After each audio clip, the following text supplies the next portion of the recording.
قرآن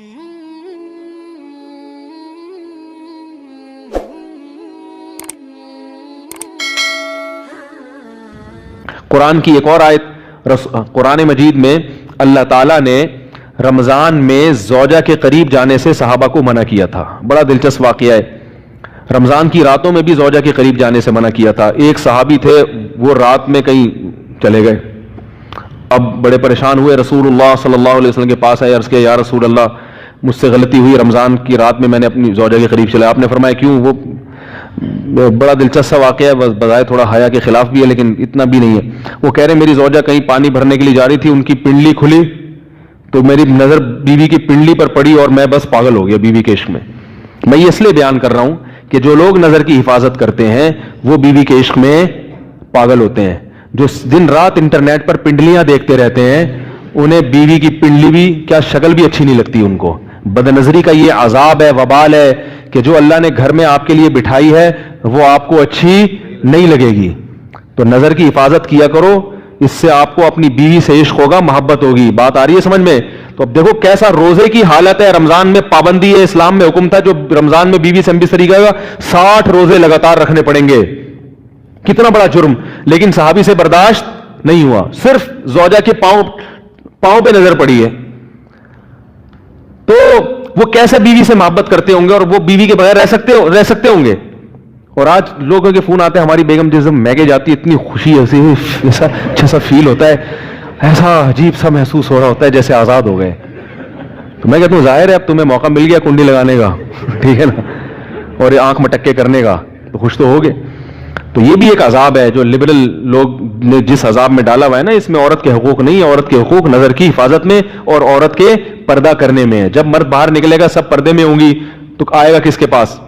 بیگم کے پاس ہی آئے گا. تو اتنے منہ کالا کرنے کے راستے کھول دیے ہیں تو ظاہر ہے پھر کامیاب ازدواجی زندگی نہیں ہوتی. تو نبی کے پاس آئے, عرض کیا یا رسول اللہ میں برداشت نہیں کر پایا. تو آپ مسکرا دیے. تو یہ نہیں کہا کہ یہ نبی کے اخلاق. ہاں میں وہ واقعہ سنا رہا تھا صحابی کا, بس یہ واقعہ سنا کے بات ختم کرتا ہوں. تو وہ نبی کے پاس گئے, یا رسول اللہ ایسے ہوا, مجھ سے غلطی ہو گئی.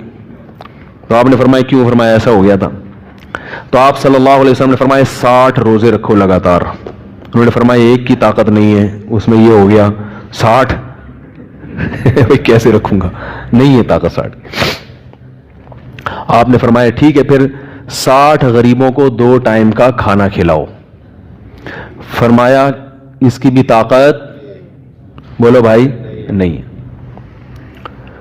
اتنے میں ایک صحابی لائے کوئی چیز صدقہ کرنے کے لیے. تو آپ نے فرمایا چلو اصل حکم تو یہی ہے کہ 60 روزے یا پھر 60 غریبوں کو کھانا, وہ نہیں تو چلو فی الحال ان کو تنبیہ کے لیے کچھ ان سے صدقہ کروا لیتا ہوں. فرمایا چلو یہ فلاں خیرات کی ایک چیز لے کر آئے ہیں, تم یہ لے کے غریبوں میں بانٹ دو. انہوں نے فرمایا مجھ سے زیادہ غریب پورے مدینہ میں بھائی کوئی نہیں. آپ صلی اللہ علیہ وسلم مسکرانے لگے, فرمایا جاؤ کھاؤ اور بچوں کو کھلاؤ. اور بھائی غلطی بھی ہوئی اور گھر میں راشن بھی آ گیا. تو اس کے بعد قرآن کی آیت نازل ہوئی کہ احل لکم لیلۃ الصیام الرفث الی نسائکم ہن لباس لکم وانتم لباس لہن علم اللہ انکم کنتم تختانون انفسکم فتاب علیکم وعفی عنکم فالآن باشروہن وابتغوا ما کتب اللہ لکم. فرمایا اللہ کو پتا ہے کہ تم اس حکم پر عمل نہیں کر سکتے, لہذا رمضان کی راتوں میں تمہیں اپنی بیوی کے پاس جانے کی اجازت ہے, لہذا ان کے پاس جایا کرو اور اس اولاد کو تلاش کرو جو اللہ نے تمہارے مقدر میں لکھ دی ہے.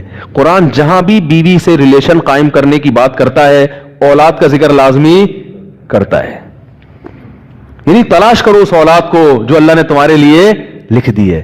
ما کتب اللہ لکم, ما کتب اللہ علیکم نہیں ہے. علا کا مطلب تمہارے خلاف, لکم کا مطلب تمہارے فائدے کے لیے. لام عربی میں نفع کے لیے آتا ہے, علا عربی میں ضرر اور نقصان کے لیے آتا ہے. فرمایا یہ نہیں کہ اس اولاد کو تلاش کرو جو بطور پینلٹی کے اللہ نے تمہارے متھے لگا دی ہے, جو اللہ نے تمہارے فائدے کے لیے لکھ دی ہے. اس سے پتہ چلتا ہے اسلام اولاد کی کثرت پہ کس قدر حریص ہے. بات آ رہی ہے اور بھی اس بارے میں آیتیں ہیں قرآن مجید کی, مگر میں اب زیادہ تفصیل میں نہیں جاؤں گا. کچھ آیتیں رہ گئی ہیں, کچھ احادیث رہ گئی ہیں, تو وہ انشاءاللہ پھر اگلے درس میں بیان کروں.